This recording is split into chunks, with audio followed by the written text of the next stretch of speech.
día y vamos a retomar el tema de las alertas de tsunamis que están sucediendo en la costa del Pacífico a raíz de un terremoto de gran magnitud en Rusia. Y todos los movimientos que están dando en los últimos días que nos ponen de manifiesto, bueno, la posibilidad concreta de que se vuelvan a repetir, ¿eh? Hay en este momento situaciones, réplicas que se están dando en la zona de la península de Kamchatka. Estamos con Fabián Farrucci en vivo con un especialista para que nos ayude a entender un poco lo que está pasando.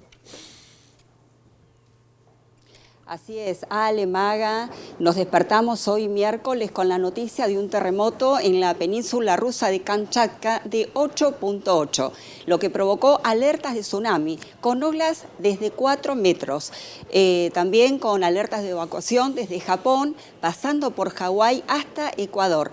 Es el desastre natural más grande y más fuerte, podríamos decir, de la última década. Afortunadamente no hay que lamentar víctimas, sí desastres naturales, pero en comparación con perder a seres queridos, realmente no se puede comparar. Vamos a hablar ahora, vamos a preguntarle un poco, como vos decías, Ale, de todo este desastre natural al doctor en geología, Eduardo Malagnino. Doctor, cuéntenos, ¿qué es lo que provocó este desastre natural?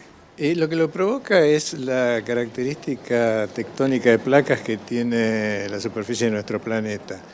Está vinculado con, en este caso particular, con una microplaca que está ubicada ahí en la zona oeste del territorio de Rusia, que se está metiendo por debajo de ella parte del fondo oceánico del Océano Pacífico. Eso genera rozamientos, esfuerzos, que cuando se liberan se produce un sismo.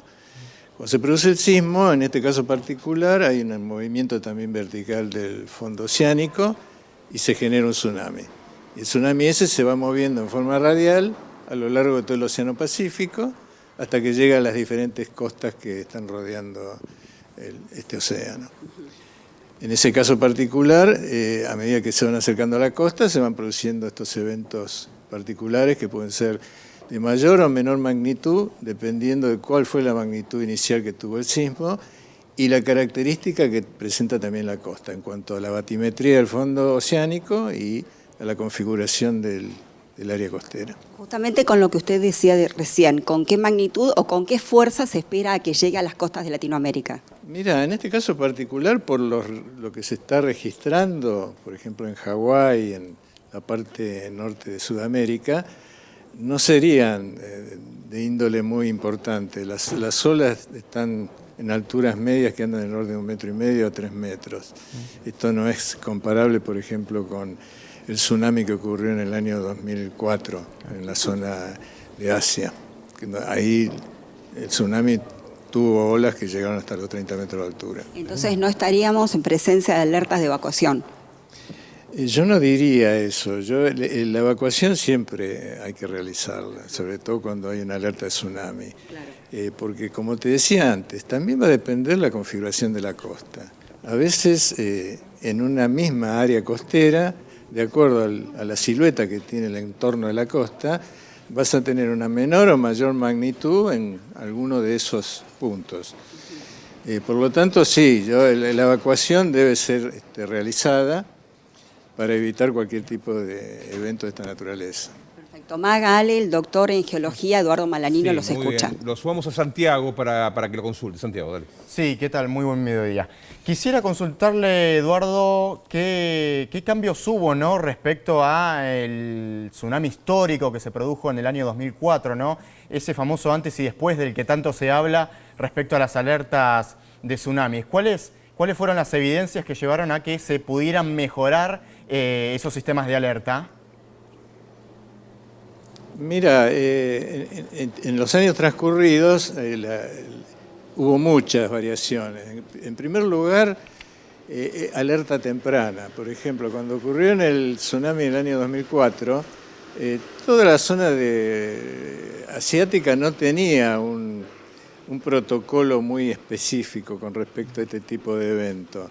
De hecho, cuando se produce ese terremoto, lo registra el Servicio Geológico norteamericano y ellos alertan de que iba probablemente a producirse un tsunami de magnitud importante y trataron de ponerse en contacto con las autoridades de estos países y no lograban encontrar un interlocutor válido para decirles, miren que van a tener un gravísimo problema en todo el área costera. A ver, una pregunta que te quiero hacer. Ya Sí. era tarde, cuando Sí. ya... Una Cuando pregunta ya había que quiero hacer ocurrido, para que entienda el gran público, a ver, ¿qué te parece si nos ayudas?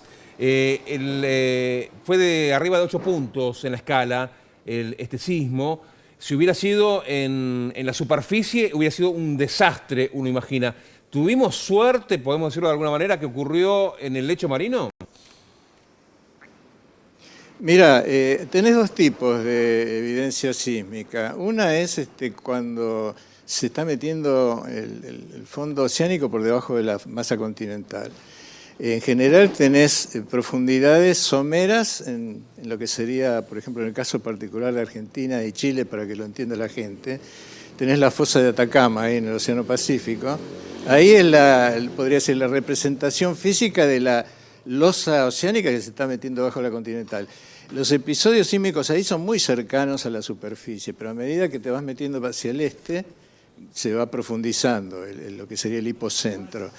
En el caso de otro tipo de sismos, por ejemplo el de San Andrés, la falla famosa de San Andrés, sí, el movimiento de la placa es lateral y esos son sismos superficiales. Evidentemente, cuanto más superficial es un sismo, claro, mayor intensidad vas a tener en la energía liberada. Pero en este caso particular estamos hablando de subducción, no de movimiento lateral, así que siempre va a haber una profundidad en el sismo. ¿Eduardo? En este caso particular, sí.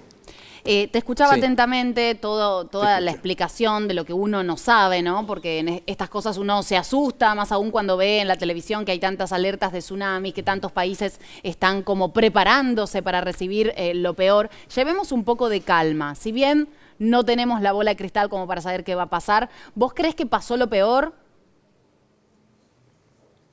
Sí, ya pasó lo peor.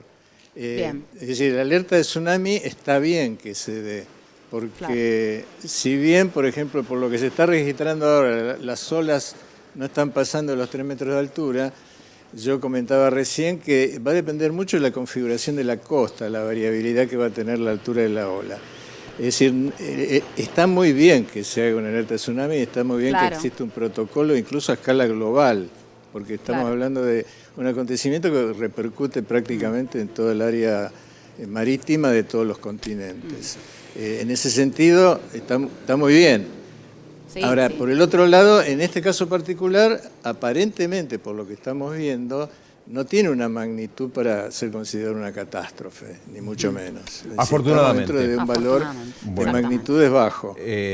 La verdad, muchísimas gracias por tu conocimiento y por compartirlo con nosotros. Gracias, Fabiana, también. Gracias, Fabiana.